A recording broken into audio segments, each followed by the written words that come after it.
الله معكم أحبائي. آخر تطورات الحرب بين روسيا وأوكرانيا حتى صباح 10 من يونيو. يواصل الجيش الروسي عمليات التقدم المكثفة باتجاه مدينة كوستانتينيفكا وفي داخلها، إضافة إلى عمليات التقدم التي تجري في جبهة كوبيانسك وسومي، فيما الوحدات الأوكرانية تحاول الضغط بشكل أكبر في جنوب دونيتسك وتوسيع سيطرتها في ذاك المحور. ما الذي يحصل؟ تابعوا التفاصيل حتى النهاية، وأشدد على ضرورة متابعة هذه الفيديوهات حتى النهاية بكل تفصيل ومشاركتها ليستفيد الأصدقاء من هذه المعلومات. وطبعا لنبدأ الآن من جبهة كوستانتينيفكا داخل المدينة. الوحدات الروسية في هذا القسم من الطريق الجنوب الغربي على مدخل المدينة هنا، الوحدات الروسية تقدمت لتفرض سيطرتها على هذه المساحة باللون الزهري أمامكم. عمق التقدم للوحدات الروسية بلغ أكثر من كيلومتر بامتداد 1.19 كيلومتر. المساحة هنا متنوعة، تنقسم إلى مساحات مفتوحة في هذا الاتجاه وإلى منطقة سكنية في هذه يمكن البقعة. العمليات الروسية هنا لم تنحصر فقط في هذه البقعة، بل واصلت الوحدات الروسية تقدمها لتنشأ منطقة رمادية يتداخل فيها الطرفان ويشتبكان فيها. حتى اللحظة المعارك قوية في هذه المنطقة. القوات الروسية تحاول التقدم قدر الإمكان. دعوني أذكركم بأمر هام: حين يتم حصار مجموعة في أحد المناطق أو تكون على وشك الحصار، تحاول هذه المجموعات القتال حتى النهاية.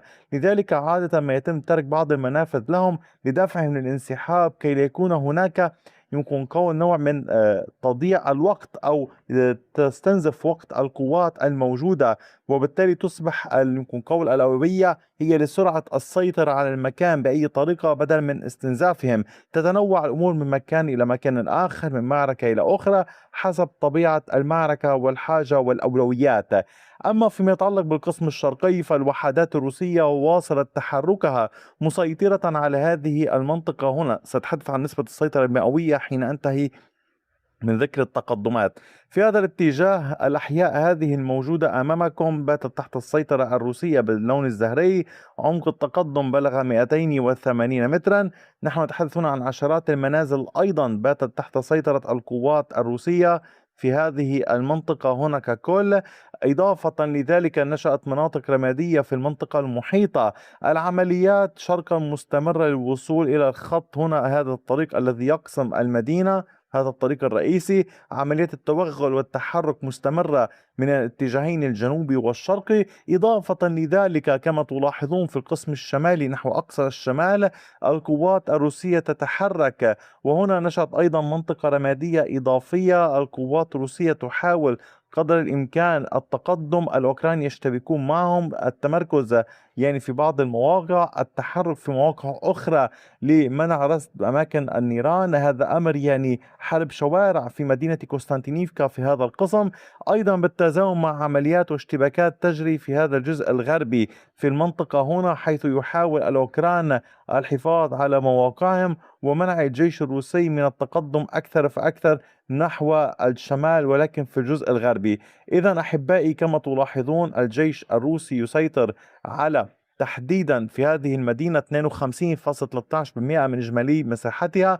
وفي المحيط الجيش الروسي كان قد تقدم وسيطر على هذه المنطقة التي تحدثنا وقلنا أن الجيش الروسي يحاول يستفيد من سيطرته على هذه المنطقة مساء أمس وقبلها صباح أمس على هذه المنطقة، ويحاول ربط المناطق ببعضها البعض. وهو صباح اليوم كان قد تمكن من فرض كامل سيطرته على هذه المساحة باللون الزهري أمامكم.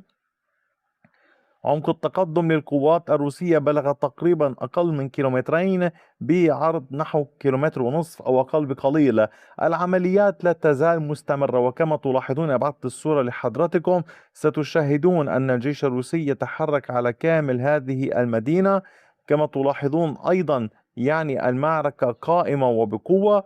تلاحظون أيضا أن الجيش الروسي يسيطر على كامل هذه المساحة باللون الأخضر من إجمالي مساحة المدينة، وتبقى أمامه هذه المساحات عند الحدود الزرقاء لإعلان السيطرة الكاملة على المدينة. إذا نحو النصف تقريبا بيد القوات الروسية والنصف الآخر بيد القوات الأوكرانية.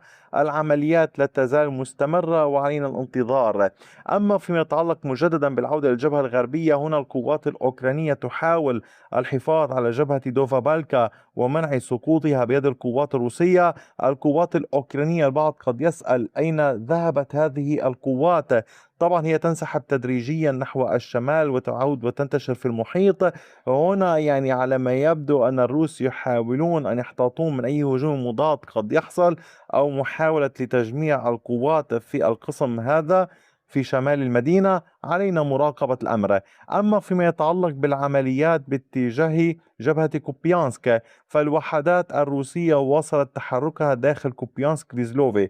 بداية أعود أقول لحضراتكم هذه حدود بلدة كوبيانسك فيزلوفي باللون البرتقالي. الجيش الروسي يتحرك شرقها وقد سيطر على مواقع تمركز الوحدات الأوكرانية في هذه النقطة هنا. كما تلاحظون يعني التقدم الروسي كان بعمق 370 مترا بامتداد 840 مترا. القوات يعني الروسية تحاول التحرك ضمن هذه المساحة المفتوحة للدخول إلى هذا الاتجاه من هذه البلدة. طبعا بلدة كثيفة، بلدة كبيرة ليست بالسهلة، يعني هي تشكل كما تلاحظون تمتد على كامل جنوب يعني مدينة كوبيانسك بمحاذاتها على الضفة الشرقية للنهر. وتستمر العمليات بشكل كبير أيضا من الجهة الشمالية. فيما يتعلق بجبهة سومي، الوحدات الروسية أيضا كانت قد تحركت وتقدمت في محيط ميروبيليا، تحديدا باتجاه محيط ميروبيلسكي باتجاه مالاريبيتسيا. هنا التحرك الروسي كان على كامل هذه المنطقة باللون الزهري أمامكم. فرضت القوات الروسية سيطرتها على هذه المساحة. هنا سيطرت على طول إحدى الطرق الموجودة في هذا المكان يربط القرى والبلدات ببعضها البعض. طبعا العمليات في هذه الجبهة مستمرة. سابقا كان هناك تحركات في 6 يونيو وقبله في أماكن أخرى مختلفة. العمليات لربط المناطق ببعضها البعض مستمر، يعني التقدم الروسي على طول الطريق المحاولات مستمرة مع عمليات تقدم في منطقة الغابات هنا، إضافة وصولا إلى الجنوب حيث تواصل هذه المنطقة يعني تشهد عمليات مكثفة من الروس والأوكران. الأوكران يضغطون في رياسني في هذا المكان، والروس يضغطون بشكل أكبر في محيط تاراتوتيني ولكن دون أي تغييرات في خريطة السيطرة. والآن نصل إلى محور جنوب دونيتسك حيث القوات الأوكرانية استطاعت التقدم أكثر فأكثر. هنا التقدم كان اختراق زيليني هاي والسيطرة على المنازل فيها في الأقسام الغربية.